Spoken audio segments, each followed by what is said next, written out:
என் அன்பிற்குரிய தெய்வ ஜனங்களே, உங்கள் ஒவ்வொருவருக்கும் என் ஆண்டவராக இயேசு கிறிஸ்துவின் நாமத்தில் நான் வாழ்த்துக்களை தெரிவித்துக் கொள்கிறேன்.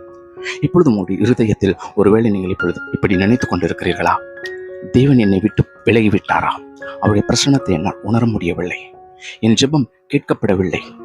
ஒருவேளை என் ஜெபம் கேட்கப்பட்டிருந்தால் எனக்கு எதிராக இருக்கிற எல்லா போராட்டங்களிலும் இருந்து கர்த்தர் என்னை விடுதலை அளித்திருப்பாரே.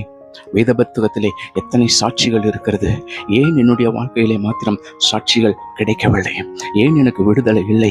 ஒவ்வொரு நாளும் புது புது பிரச்சனைகள் தான் எனக்கு வருகிறதை தவிர்த்து எந்த பிரச்சனைகளிலும் இருந்து என்னால் விடுதலை பெற முடியவில்லை. ஏதோ ஒரு பாரம் என்னை அழுத்தி கொண்டே இருக்கிறது. பிரிவினைகள் குடும்பத்திற்குள் பிரித்து விடுகிறது.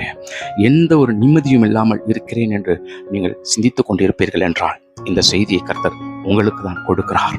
தேவப்பிள்ளைகளே, எரேமியா தீர்க்கதரிசன புத்தகம் 4வது அதிகாரம் 4வது வசனத்திலே கர்த்தர் இப்படி வெளிப்படுத்தி இருக்கிறார்.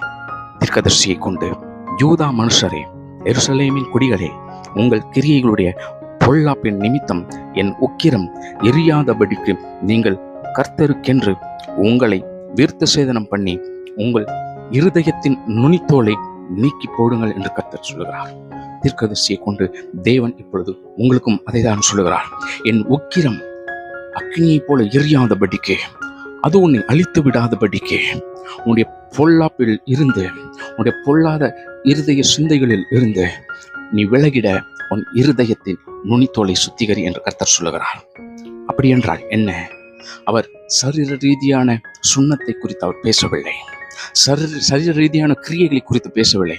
உங்களை உபவாசம் எடுக்க சொல்லவில்லை. கண்ணீர் விட்டு ஜெபம் பண்ணுங்கள், கதறுங்கள் என்று சொல்லவில்லை.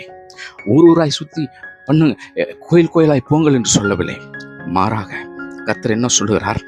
வரப்போகிற பயங்கரமான அழிவில் இருந்து நீங்கள் தப்பிக்க வேண்டும் என்றால் என்னுடைய சத்தியத்திற்கும் நியாயத்திற்கும் நீதிக்கும் உங்களை ஒப்பு கொடுத்து உங்களுடைய பொல்லாத நடத்தைகளில் இருந்து, உங்களுடைய பொல்லாத கிரியைகளில் இருந்து, மற்றவர்களுக்கு வரவில்லை எனக்கு ஏன் வருகிறது என்று மற்றவர்களை சபிக்கும் எண்ணங்களில் இருந்து உங்களை நீங்கள் விலக்கிக் கொள்ளுங்கள்.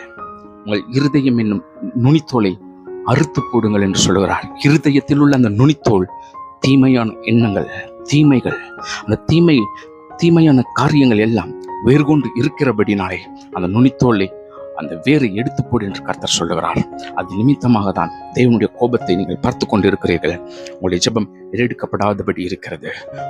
பாவத்தில் இருந்து, தீமையான எண்ணங்களில் இருந்து விலகிக் கொள்ளுங்கள். கர்த்தர் உங்களை ஆசீர்வதிப்பார்.